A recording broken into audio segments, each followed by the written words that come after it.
malamu na kati ya émission Debout Congolais. Merci na ba fidèles téléspectateurs na biso boyambaka bolandaka biso lokola na mumesano ba bolinga GCAM télévision P émission Debout Congolais présenté par les fils du pays Samba Olonga des pères et des mères. Ngayeyo en personne, je suis en direct pour vous présenter l'émission comme d'habitude. Merci d'avoir choisi la bonne fréquence pour les émissions Oyoboyibiki.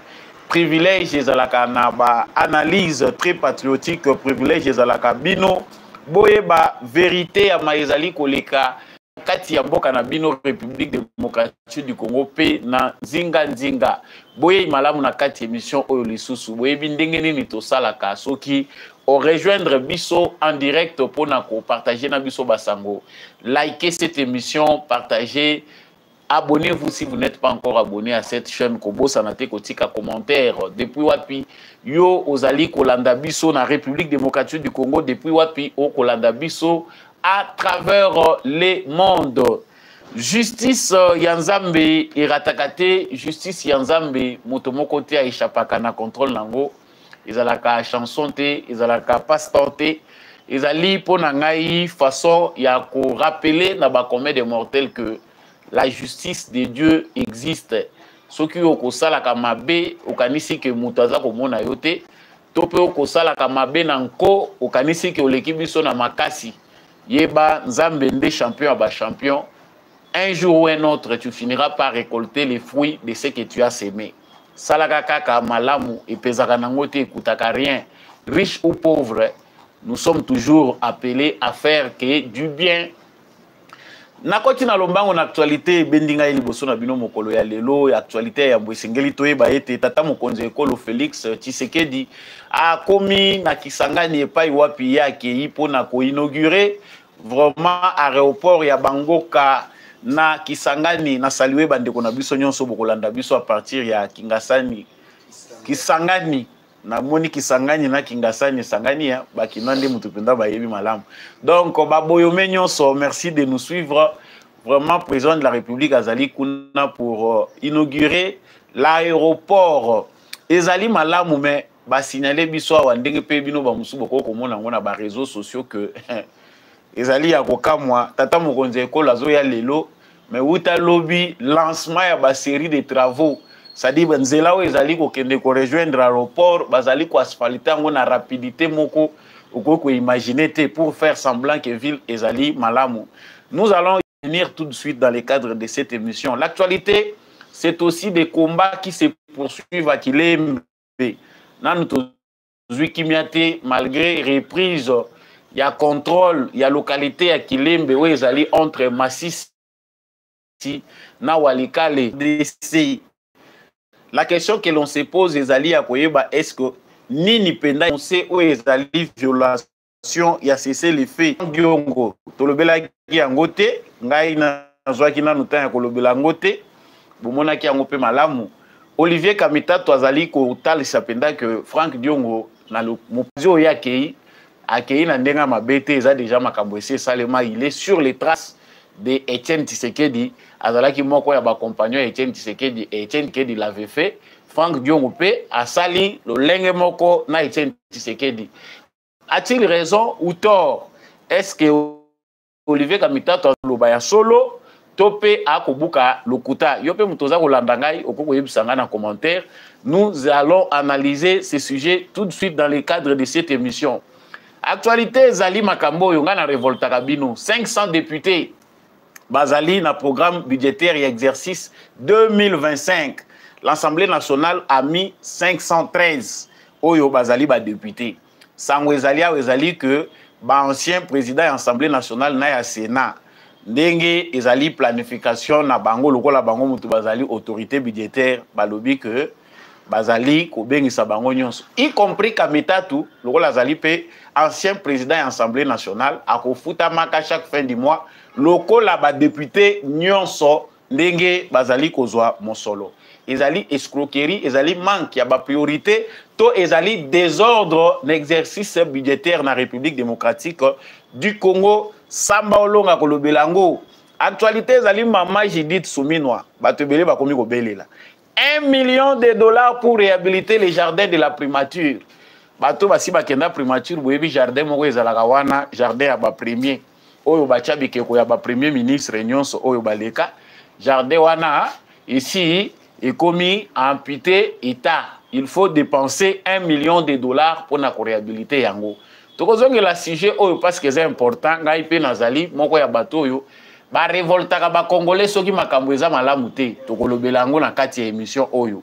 Pona bosukisi toyeba ete cardinal Fridolin Ambongo Besungu a s'exprimé mardi na Vatican à s'opposer na béatification précipitée ya ancien roi de Belge Baudouin Ier oyo abotamaki 1930 akufi na 1993. En tout cas, Vatican balingaki ba canoniser ye ndenge basalaka béatification. En tout cas, ye atalisi ke ezali na tache noire na histoire ya souverain wana par rapport ya rôle na ye oyo ajouaki na assassinat ya premier ministre Patrice Emery Lumumba. Donc pour lui na kati assemblée wana na congrégation ya bassin oyo tata cardinal Fridolin Ambongo assistaki ye atalisi penda que il faut enquête ezala mener pour na ko déterminer vraiment ba responsabilité avant ya ko procéder na béatification ya Baudouin Ier roi des Belges. Ezali malamu to mabe, faut-il encore creuser davantage par rapport ya musala mabe oyo à travers l'église catholique pe basali ezana bande ko musu bazako banza qu'il faut voir même les rôles qu'a joué Léopold II avec l'église catholique pour na ko décimer biso. En tout cas, c'est fâché. Point oyo munene ya histoire tokolobelango pe na kati actualité na biso. Je vous souhaite la bienvenue na kati ya émission na biso. Soki bo koti penda na direct oyo pona kolanda mwana mboka Samba Olonga na basango bolingaka mingi, je vous prie de bien vouloir partager l'actualité, partager l'émission d'Avonlien na kati ya ba groupe na bino WhatsApp Kabola déjà actualité oyo. Tape j'aime, ta like ndenge to laikaka na kati actualité na biso, c'est donner la force à cette chaîne. Likez, partagez les lives et abonnez-vous si vous n'êtes pas encore abonné. Si vous êtes nouveau venu, merci à tous ceux qui nous sont fidèles. Vous allez continuer pour l'anda actualité na biso elongo na mwana mboka Samba Olonga. Voilà, des retours dans l'actualité comme je venais de l'annoncer. Président Félix Tshisekedi asi atie makolo na mboka bana kisangani boyoma ba boyome nyonso na pesa ki bino mbote na début ya émission oyo na sommaire. En tout cas nazali ko réitérer les sous ba salutation epai na bino, donc to voyager nzela moko na mokonzi ya mboka Félix Tshisekedi pour na ko partager actualité o ekwe epai na bino. Elobami peke président de la République a ko sala ko présider conseil des ministres kaka na kisangani. C'est que ngulupa ya ba ministre na biso nyonso bazali pe na kati ya cortège to pe na délégation ya tata mokonzi ya mboka pona kokende kosalela conseil des ministres na bango na chopo kuna na kisangani boyoma. Ezali sangwa kitoko pona bato ebele président de la République soka se déplacer à na province na bango ezaka ondire lumière ye bozali na molili sikoyo président yaka na lumière po bomeka komona clair. Tokobana na sango eza malamu tokokota na oyo eza négatif oyo esengelaka tobongisa. Sango malamu ezali que tomona ba projet mingi, tomona ba aéroport ndenge nini ancien président Joseph Kabila na ba ministre na ye ba gouverneur bazali ko poser ba pierre baza ko talisa biso qu'ils vont construire. En tout cas rien n'a été fait.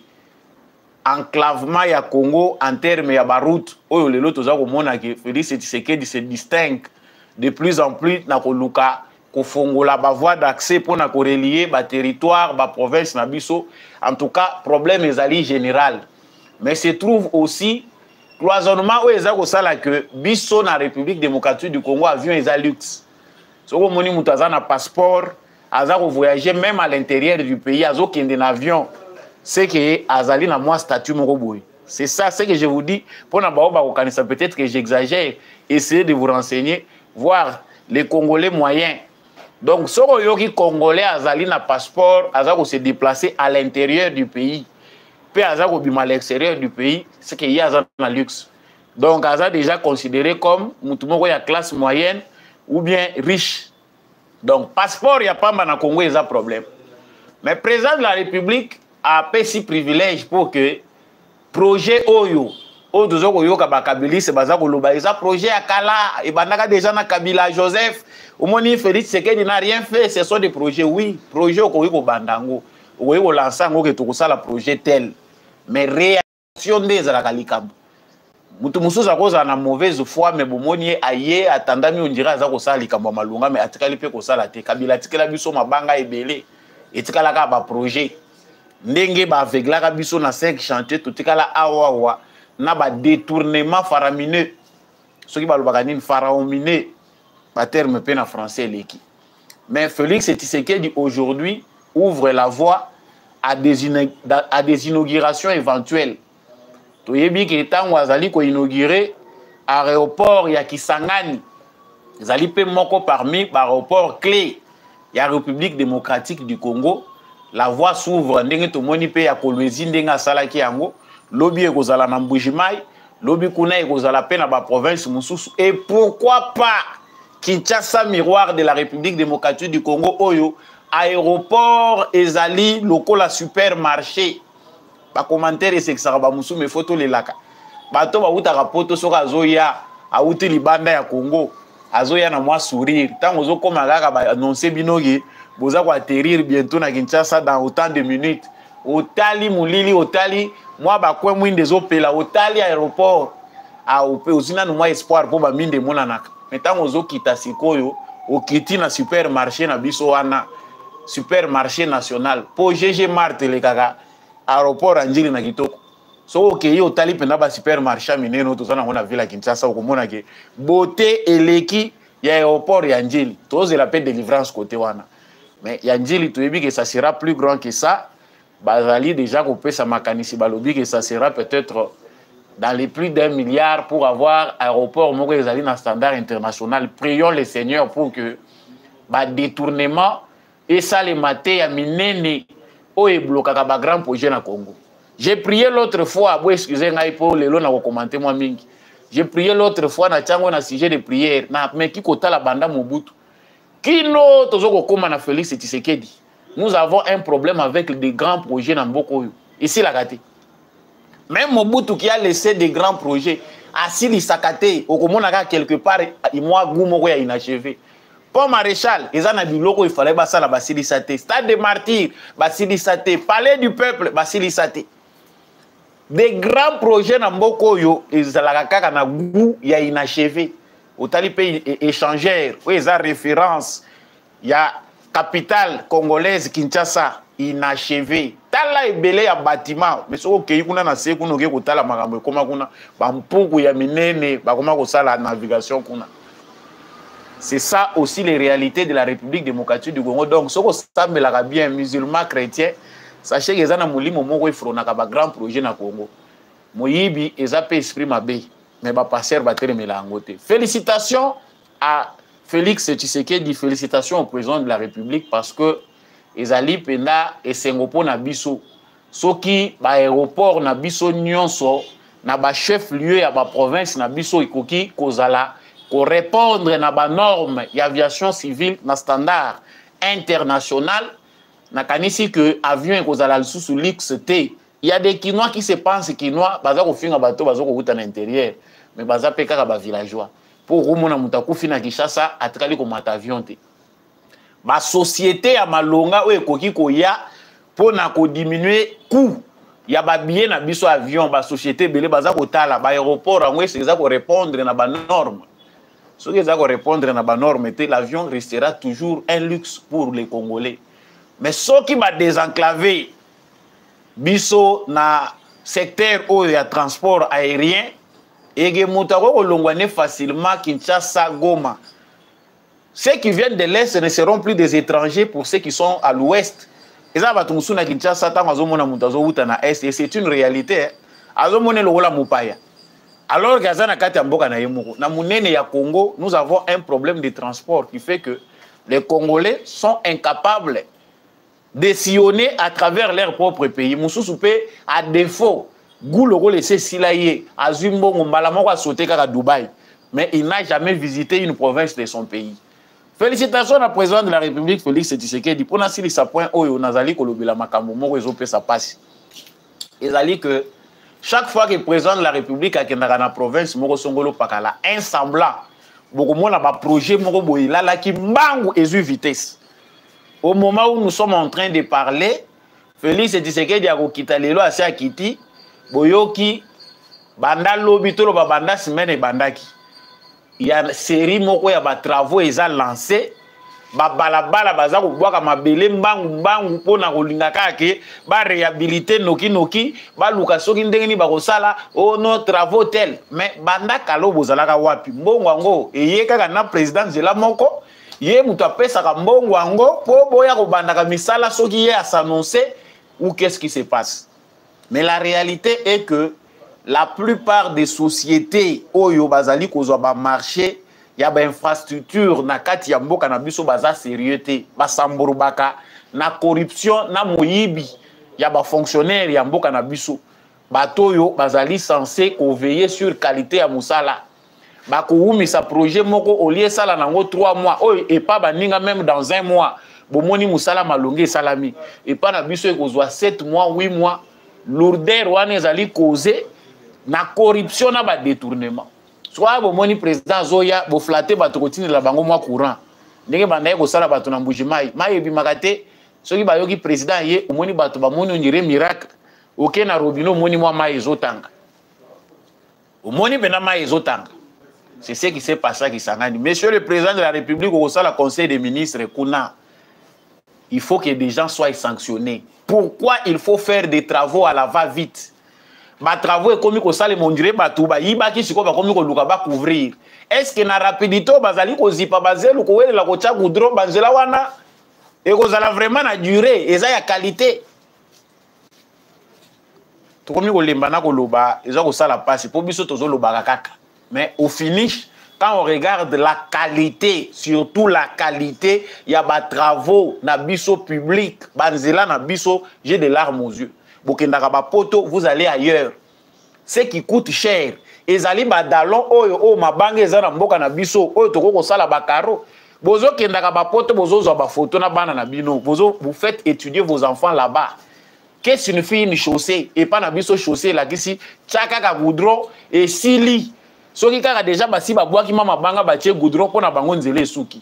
Otali état ya ba caniveau. Ozo kuta la place ba piéton ba koyi kotambolela oyoki na ma ozo pesa posa kolela. Donc c'est comme si biso notion ata ya kozata na mwanzela ozo mona ke place eza bon pour na tourisme mais wapi place ata cycliste soko oza na mwa souci ya mwa vélo ko salela na poto bo mona kate Alexis Gisaro o mona kango te oza un exemple te. Les routes qui continuent à être construites dans la République démocratique du Congo ça laisse toujours à désirer. Bon, nzela bande bandi kino kote zo suka na esika banda kwa bato ezali omoni ka niveau polele. Place ata ya ko parquer mutuka ezate oyebi ke quartier oyo eza habitable. Non. Na oya ko zwata nyonso apona ko kanga makana makambo ba sujet za ebele. Je pense que chers téléspectateurs, vous aurez compris ba problème toza nango. Tolobaka boye, tozo ko loba ba musu bakanisi bazo ko kotela. Non, il faut dénoncer la qualité des travaux en République démocratique du Congo laisse toujours à désirer. Bakosala après 2 ans maboulou bandiwana. Après une année nzela ya sika maboulou.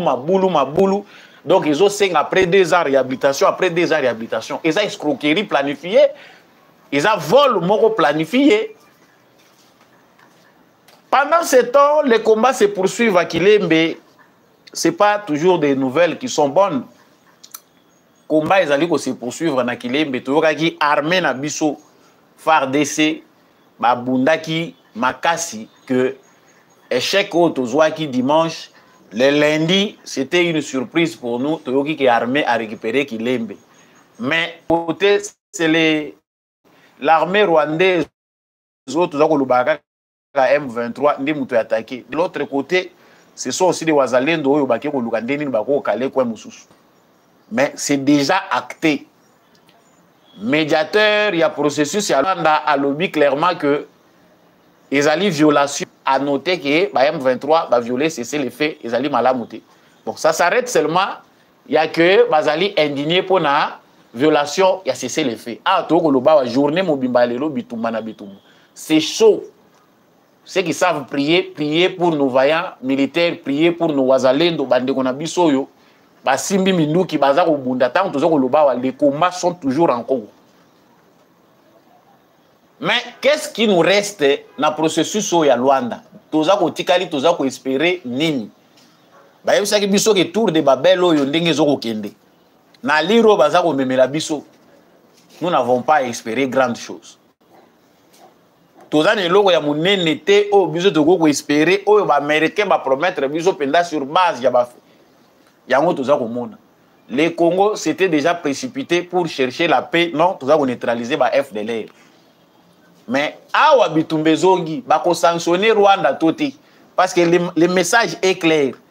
Nyonso boza ko sala na Rwanda biso etali biso te. Nous ce qui nous préoccupe c'est les terrains. Donc nous gagnons déjà les terrains et nous avons encore l'intention d'aller au-delà. Il faut bango ba continuer na bango. Toko continuer toza ko tala processus ya Rwanda ou bien toko leka na vitesse supérieure. Qu'est-ce qui va se passer chers Congolais?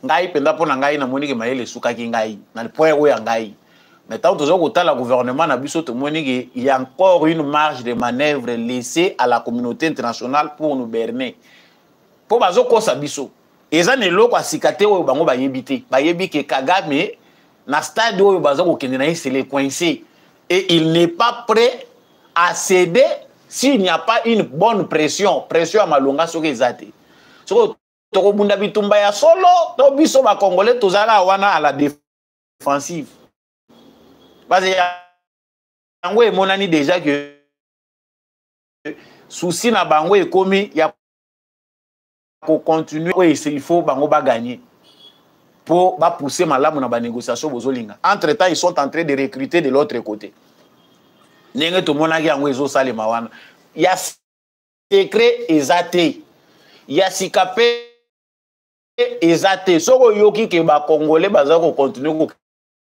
ko rejoindre kuna sachez que sur place na Belgique baza na réseau na bango eza ko recruter. Nous avons dénoncé ça depuis longtemps tolobi que bande kona biso bazali accueilli par un réseau rwandais établi à Bruxelles pour recruter les Congolais, c'est-à-dire ceux qui va voyager ba ke Bruxelles ou bien ba ke France suka na bango ba kosala kuna. Et si les bakotissiers na kati yara na bango ndenge bakotissi Franck Diongo. Quand les gens s'étonnent que Franck Diongo passeport ou accueilli des gens na Kigali, les acquis prévisibles. C'était déjà dessiné et ils font leur politique. Awa mikolo toza okende liboso objectif est comme que baba ki sa mouvement mususu ya sika président de la République, il lui faut combien de temps pour hausser ton avec sa communauté internationale claire qu'on en a assez. Tout ça l'union so oyo mutu alukaka kimia asala kapona koluka kimia tozui angoti. Siko il faut to les gagner étape nini. Bafwa bachala biso toza ba conseiller public, c'est tout ce qu'on peut dire au président Félix Tshisekedi. Olivier Kamitatu par rapport à makambo toza koloba amoni na ye que Franck Diongo a péché te. Olivier Kamitatu aza ko kanisa pona ye que Franck Diongo aza na ba trace ya Etienne Tshisekedi. Makambo esalema déjà je le lis en tout cas a énervaka poso yo olingaka ba français milaïté oyoki Olivier Kamitatu. Tu seras énervé. C'est parmi des gens qui pensent que Azan aisance. Il y a des lieux de mémoire qui transforment un simple voyage en pèlerinage. Ce qui pèse à poème, dans tout héritage, surtout s'il est politique, il y a un actif et un passif. À Kigali, sur les traces d'Etienne Tshisekedi, son père spirituel, Franck Diongo embrasse son héritage. Un héritage que nul ne devrait critiquer à moins d'avoir les souvenirs sélectifs et l'amnésie raffinée. Plutôt que de se vautrer dans une colère de façade, les cicatrices de notre histoire, l'indignation serait peut-être moins tonitruante Si nous osions réfléchir sur ces braises chaudes que nous préférons souvent ignorer, ba locution topé ba dire ya Olivier Kamitatu ezalaka nango lokola ba poème oyo a sélectionnaka ba mot pona ko se vanter nango. Donc ici c'est pour tout dire en bref que toka mona bisoté eza makambo ici salama, c'est-à-dire Etienne Tshisekedi a fait la même chose que Franck Diongo. Franck Diongo yemoko pa lobby, il n'a pas trahi le Congo. Il est dans une démarche de chercher la paix. Il n'y a pas de solution militaire face au problème rwandais. Mais ici, Olivier Kamitatu confirme, va dire na biso tango tolobaka que bato oyo bazana ensemble ya Katumbi, bango wana nde mutu bakei kotondisa mouvement M23 topé bake kopesa Kagame babeki. Il n'y a pas qui est un membre, il y a parti à Moïse Katumbi. Franck Diongo aza membre ya Union Sacrée, azali na kati ya plateforme ya Moïse Katumbi ensemble. Mais quand il dit qu'il est sur les traces de son père spirituel, mais il est où? Dans les partis ensemble.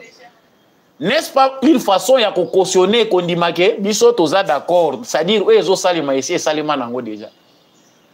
Quand un rebelle s'exprime, on sent qu'il n'y a pas autre chose à dire. À la patrie de réfléchir. Congo et Pesi Kamitatu nyonso, même tango akendaki Zamba, ayeko zonga, il a fini au pouvoir. Après avoir tout fait, occupé des postes, président de l'Assemblée nationale, ministre et à plan, il se retrouve aujourd'hui porte-mallette. Il y a Moïse Katumbi, qui pense que le mieux à faire, ezali à provoquer les Congolais dans un moment crucial, il y a histoire. Donc, si vous allez membre de parti ensemble, il y a Katumbi, moyen au pesa idée moko républicaine ezati. Il faut penser na yoyi kendeka de nature. Soko yoki Kamitatu atangi Rwanda yeba que ezali pona ko charger Congo. C'est-à-dire en quelque sorte makambo eza ko yela biso eza nango Rwanda te. C'est-à-dire c'est le Congo nde mutu eza ko sala mabe, ce n'est pas le Rwanda. Chers Congolais, il n'y a pas beaucoup à dire, vous n'avez pas à rougir. Il n'y a pas longtemps, la maman de Franck Diongo pleurer devant les caméras, ba vidéo ezali, ba audio ezali. Azako senga na Tshisekedi ketala Franck Diongo, ba keko kozwa maman, ba kotisa maman na buzoba wana. Tango à Kinshasa, on a dit que Demia Pekani Franck Diongo parce que azana ba acquaintance, ba monique sur ses traces, il collabore avec ces mouvements-là terroristes. Ba mususu ba lobaki za acharnement, le régime de Tshisekedi veut faire taire les opposants. Opposants ngonani Franck Diongo. Mais lelo yo Franck Diongo accueilli à Souki na Belgique, il est à Kigali. Participation à des réunions contre la République. Tout le monde déclaration à maman à Franck Diongo. Tout le monde déclaration à famille à Franck Diongo. Pour baya baluba que voilà, tout ça senga na yo président de la République.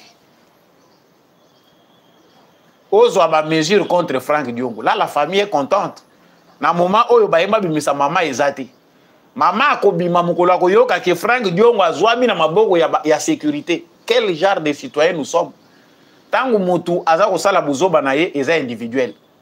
Wana batunase na se balobakate. Mais lorsque la sanction arrive, baza kokanga mutu po botika ya samba ye moko. La bêtise devient collective. Oyoki nous ressortissants de nous membres de mais awa aza kosala ye moko. Po awa tozo loba wa seti kikuni na maboko ya justice hein? Là, c'est tous les collectifs. Wana bêtise na ye, ba propos na ye, et commis à opposition mobimba. Biso nyonso, tozali set kikuni. Biso nyonso set kikuni. Aujourd'hui, boko yiko lobate ke boza Franck Diongo, par rapport ya oya zana kacha kosala. Chers Congolais, nous ne savons pas ce que nous sommes en train de faire. Toyebi biso moko eloko tozo salate. C'est les mentalités des Congolais qui doivent évoluer. Au moment crucial de l'histoire, Oyo Tshisekedi azali ko bundana ba grand de ce monde pour sauver la République démocratique du Congo. Ce qui pèse pour nous, c'est que Soki Tshisekedi a boyi, le rôle Tshisekedi a lingité ko cédé de la même manière que Kabila. Bango bazali ko brutaliser ye, bazali ko sala chantage pour vouloir montrer que le Congo peut être balkanisé. D'ailleurs, les faibles ont déjà compris que le Congo sera balkanisé.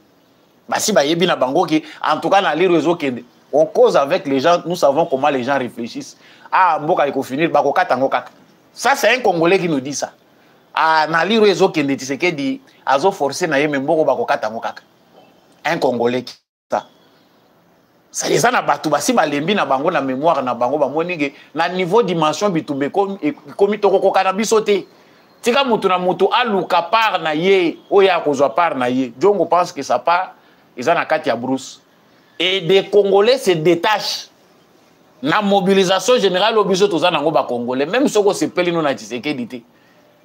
Même si c'est vrai que aux la chômeur réseau pesa yo passe, il faut aux la kaka honorable. Ou la traverse aux ya kokota, aux sala o yo lingi, mais na stade yo penza ba Congolais à qualité à modèle au bande kunangai. Vous êtes fiers d'être de leur village. Vous êtes fiers d'être ba ressortissant ya kwa moko na bango bozo dénoncer bango te. Tozo ko mona mutu moko te na bato bazana ba rébellion wana bato babimi balobi, nous membres de dénonçons ces messieurs qui font partie de notre communauté. Tolobi tobimisi yo libanda communauté na biso. Vous ne verrez jamais cette déclaration. Ma déclaration est yaka kaka soki criminel wana ba tie maboko. Yango tozo yebisa président Félix Tshisekedi que s'il ne change pas, en tout cas c'est lui qui se met en danger.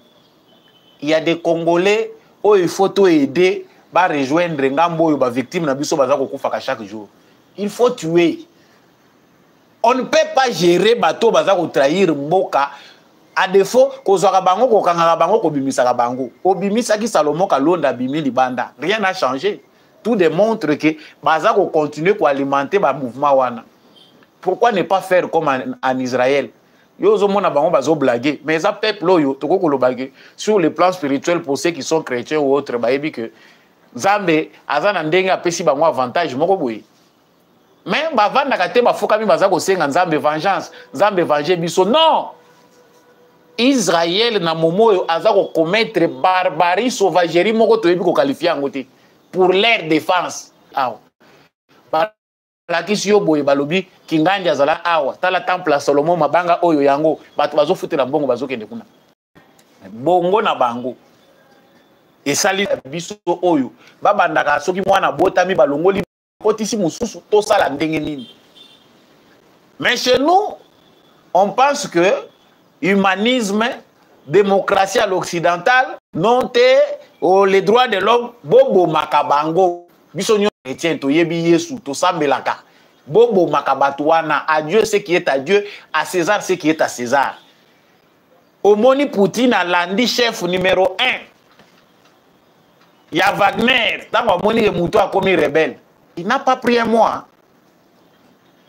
Ça l'union va éliminer, va récupérer le mouvement. Ça c'est un traître. Mouton a boyé, n'a esprit à boyer, il va trahir notre pays. À cause de la négociation, va éliminer. Bisopé photos à la. Na batouandenge wana ba fantôme. Quand il y a un ennemi de la nation qui nous quitte pour aller s'allier aux ennemis, il faut l'éliminer. Biso togo sala ngote.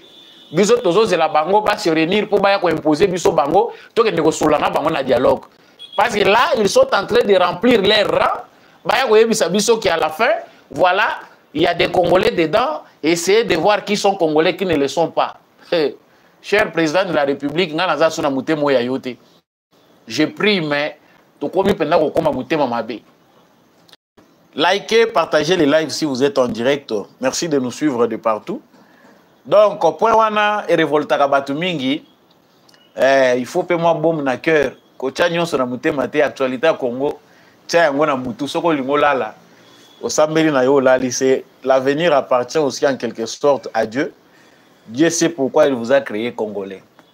Au lieu de 500 députés dans le programme budgétaire exercice 2025, Vital Kamerhe na bureau na ye basepeli ko présenter biso 513. Logique inhabituelle.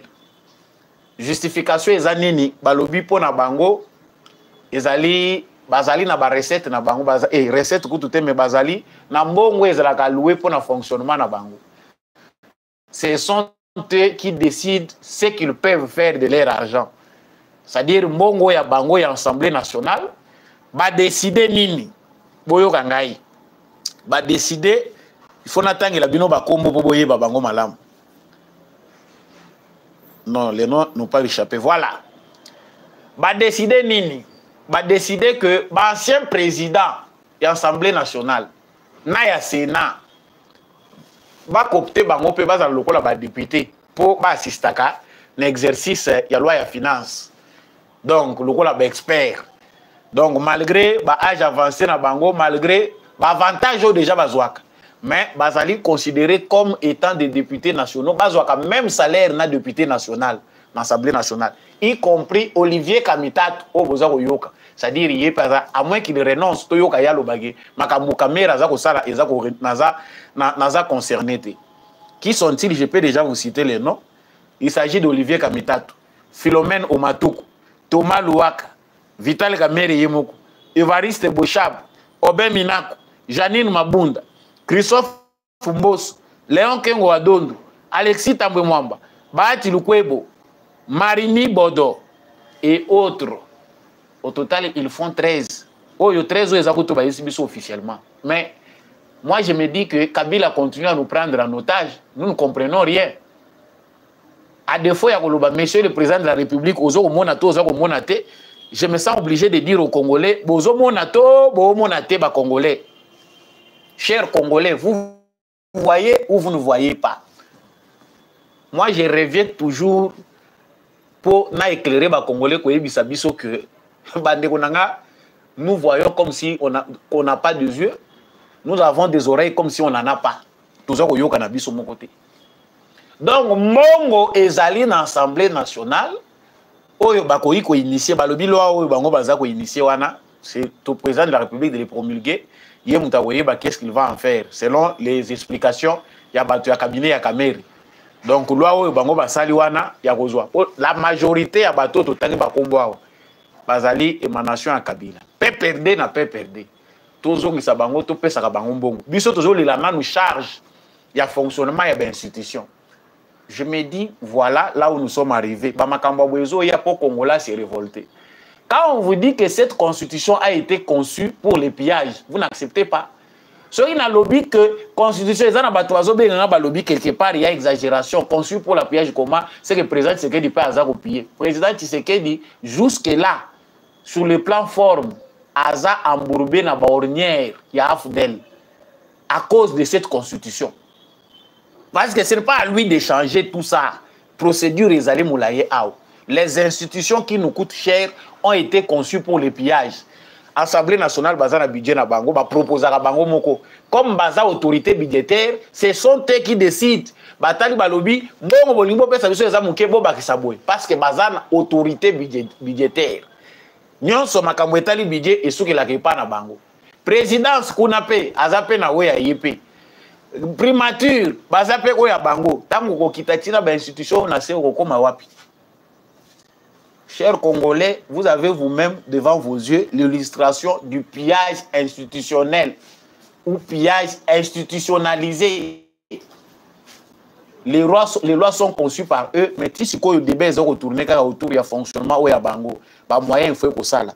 Nathalie, ba image ya mwana mobali oyo baza ko présenter biso awa.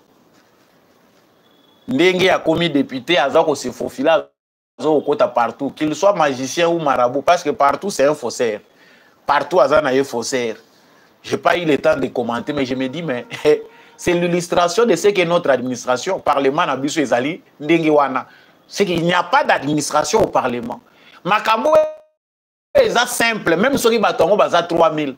Avec un fichier bien organisé, na carte ordinateur et des cartes pesi batu mutra mutu, azana numéro na ye, où ils ont permettre que une fois pesi numéro carte na ye ba beti, identité na ye bimi. Nous avons un jeune faussaire qui participe. Na nyonso yo Assemblée nationale et salaka. C'est que batu wana eza nango secrétaire bandeko nanga eza lokuta mwana mobali wana soki balandeli bien eza na batu bakoti sakaye. Des faux députés existent, mais ces jeunes là est encouragé par quelqu'un. Ceux qui pendant service à renseignement, il bien, vous verrez que il ne peut pas faire ce théâtre-là sans bénéficier de quelque chose. Et quant à lui aussi de faire son théâtre, vous imaginez ceux qui sont terroristes. Faille sur le plan sécuritaire, faille sur le plan administratif. Assemblée nationale, il y a Kamero. Bofongola misu. So bofongoli misu te. Bola mugana makamususu. mingi ya koloba ezali me ngonga nde pende ezali mingi te. 1 million de dollars pour réhabiliter les jardins de la primature. 1 million de dollars. Nalobelaka mingi makambo mama Judith Soumino te parce que tolobaki tozala ba observateur to pesa temps na temps. Et sengeli asala nini biso toza ko observer nini asali mabe pa wapi. Toute initiative qui va dans le sens du gaspillage, il y a des fonds publics, il faut qu'on dénonce yango. Primature, les gens na bâtiment moko ya makasité tout ça. Pour le but il faut tonga bâtiment ya bien pour na primature na biso si ça peut arriver. Mais bateau bakendaka déjà na primature ba yebi ndenge nini place wana ezalaka. Pelouse balonaka wana na ndenge nini ba bikeko ba chawana soki tokobenga ngonini ba monument o bango ba chawana. Ya ba ministre nyonso oyo baleka. Initiative en peut soki nani azwa na yibate na alaliro tozokendaka na ba premier ministre boy jardin wana mobimbe kotonda au finish to finir par idée nini. L'initiateur de cette idée a initiateur ya planning ya koyibaka ba mbongo ya l'état. Mama Judith Soumino ayebisa biso biso to yambaki na mutema kofunga matolobi ke soki ezalaka pona ba mama à travers Mama Judith Soumino on nous dit qu'elle est compétente. En tout cas, tout le monde a peine à nous boka fongwama. So qui basi bakangela pembo ko mutema ke to utilisaka bangote pour la première fois de notre histoire. Félix Tshisekedi a fait l'exception à pesi moisi. Mais maman ozo bimisa 1 million de dollars. Na mboko babola bato bana ya mike ba mineur baza ko circuler na balabala bazo tendre maboko. Kinshasa aujourd'hui est peuplé de clochards, de sans-abri. Bana ya mike batondi na balabala. 1 million de dollars pour la réhabilitation, il y a jardin, il y a primature. Beauté yozo lukawana eza conformité, eza contrasté, eza aussi mbaté na misère ya congolais. Vous peut-être vous ne savez pas ce qu'on continue à bureau climatisé aux oyebaté ce qui représente 1 million pour la vie des Congolais. Mais 1 million de dollars wana oyebi boni un grand nombre d'entrepreneurs congolais. Si vous êtes sérieux, beaucoup ko relever niveau na bango. Quand on a 1 million, il n'y a pas. Bako la 100, bako la 200. Partant seulement du peu qu'il faut, beaucoup encourager bango. Mais pourquoi beaucoup ça kana mboka na mboka na modèle oyo? Pe patience na biso pe to komi ko lemba. Po tozo tala banda pe tozo zila ba résultat ngo. Kalaté 2024 les aussi la toko ta année prochaine. 100 jours essai les gars pe kala tozo ko continuer ko lobaka. Nous nous attendons aux résultats, il y a des résultats immédiats, et ça na ba résultats o esengeli bato bazela. Exercice au peu ba pesa ki bino balingi ba mona que coût ya ba bien ya ba première nécessité et kita na notre monité transport ba kitisi carburant transport et kita kate ce qui montre que dans ce secteur là l'autorité à l'état est en ngoti. Mais maman Judith on dimi penda obimisa 1 million ngana kangami kaka na sujet oyo poso na côté na ba détail to yeba soki maman Judith azo travailler bien toi travailler bien quelles sont les mesures. On a la ligne dans la polémique. Moi, j'accorde encore la chance à notre Premier ministre de s'adapter à l'environnement congolais. Botika, Oyo, Ezali, boza la pratique. Ce qui ministre a connu qu'on l'a esprit au Tshisekedi d'Azanango, il y a qu'on palpe du doigt, environnement, aussi au Tambola qui partout. Soyez pragmatiques, évitez les bureaux climatisés par rapport, il y a ba synthèse, ceci, non. Nini et marché qui te pour marcher, ils ont nini. La décision il faut être la radicale. Mais tout le monde a quelque part pe bande qu'on a biso mususo ba uta kana diaspora beaucoup makana problème ya ko s'adapter. Congo eza France était. Yango ko mona ke tito ko mambulo tozo banda ba ministre rebelle ba kokenda. Oma oti se keda za bi changer te. Adaptez-vous. Les Congolais sont encore très pauvres. Ce n'est pas comme la France. Les institutions du Congo sont encore en passe pour se stabiliser comme ba institution oyo. Ata ba animateur bazate mais au moni mboka ezo ko fonctionner malamu. Ba institution à Congo lelo soki kaka animateur moko mi balé bazate oyo ki mboka mobimba paralysé koti. Parce qu'il y a du travail à faire. Moi je suis un peu déçu parce que tolobaki que toyoka ki pe président mboka ya mboka na biso Félix Tshisekedi a lobby que il faut boza la modeste en comportement na bino. Opulence oyo bino bozo lakisa eza kotalisa que Congolais vont vivre bien. Donc, nous devons comprendre que ici, quand vous avez dépensé $200 pour la dépense zangatina, kitatina $20, 50. Nous devons soliter. Avançons. Nasuki si awa natata Cardinal Fridolin Ambongo. Ceux qui me suivent en direct, veuillez liker et partager les lives. Tata Cardinal Fridolin. Ah, il a coûté $1 million. Bon, ça c'est vous qui pouvez dire. Hein.